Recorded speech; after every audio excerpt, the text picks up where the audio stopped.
रोजवेली मामले में सुदीप बंदोपाध्याय को कोर्ट से बेल मिल गया है, इसको आप किस तरह देखते हैं? সারদার অন্য চিটফান্ড কোম্পানিতে যে ভ্রষ্টাচার হচ্ছে, কোটি কোটি টাকার হেরাফেরি হয়েছে, সে সম্পর্কে বড় বড় নেতারা, তৃণমূল কংগ্রেস বড় বড় নেতারা যুক্ত আছেন, এইরকম অভিযোগ আছে। ওই অভিযোগের গোটা কয়েক প্রমাণটা সার্বজনিক জীবনে আছে। গোটা কয়েক লোকরা, মন্ত্রীরা আর এমপিরা জেলে গেছেন, জেলে আছেন। সেটা নিয়ে আমি বেশি কিছু বলতে পারি না, কেননা কি ম্যাটারটা যে সম্পূর্ণ জিনিসটা সাবজুডিস আছে, এখন কোর্টের সামনে আছে। আমি কোনো রকমের ওর উপরে টিপ্পণী করে, কোনো রকমের কমেন্ট করে আমি জুডিশিয়ারির বিরুদ্ধে দাঁড়াতে পারি না। আর এটা ভালো নয়, লোক ডেমোক্রেসিতে, গণতন্ত্রে জুডিশিয়ারি, আমাদের যে ন্যায়পালিকা, এর একটা মহত্ব গুরুত্ব আছে। সেই জন্যে কাকে ওরা বেল দিচ্ছে, কাকে জেল দিচ্ছে, সেটা তাদের ধারণা। ওই বেল আর জেল নিয়ে কিছু বলা যায় না, কিন্তু এটা নিশ্চয়ই কথা যে এই রকমের যে লুট হয়েছে আর লুট হবার অভিযোগ লেগেছে, এই অভিযোগ নিয়ে তৃণমূল কংগ্রেস আর পলিটিশিয়ানদের বিরুদ্ধে, ওদের আচরণের বিরুদ্ধে জনতা একটা ক্ষোভ আছে।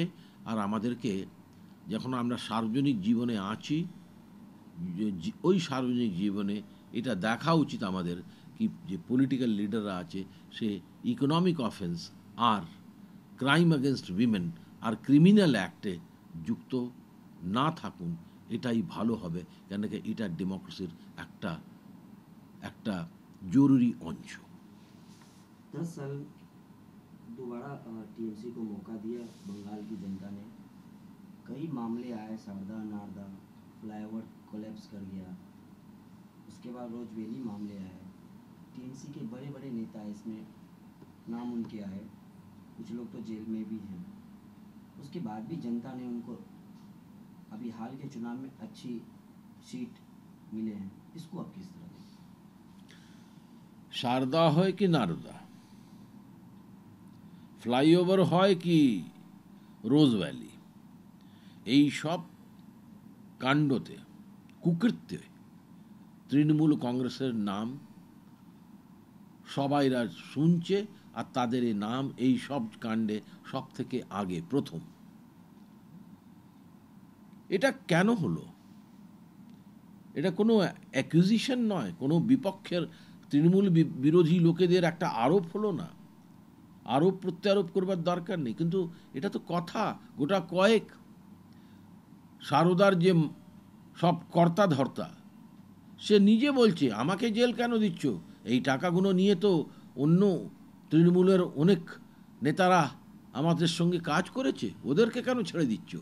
ওরা বলেছে একটা কথা, আরও বলেছে, একটা কথা আছে, এই তৃণমূল কংগ্রেসের ওই যে এমপি রাজ্যসভার যে ফিল্ম অ্যাক্টর মিথুন চক্রবর্তী, ওনারও নাম নারদাতে এসছে, এই সব স্ক্যামেগুলো এসছে। আর সেই জন্যে তিনি রাজ্যসভা ছেড়ে দিলেন, কখনো যাননি, বলছেন না কিছু। এর জন্য তো নিশ্চয়ই তৃণমূল কংগ্রেসের নেতাদেরকে উত্তর দিতে হবে। আর আমি আবার বলছি, জনসেবা আর নিজ সেবা, এটার ভেতরে যদি পলিটিক্যাল পার্টির লোকরা তফাৎ রাখবে না, তাহলে ভারতের রাজনীতিটা কলঙ্কিত হয়ে যাবে।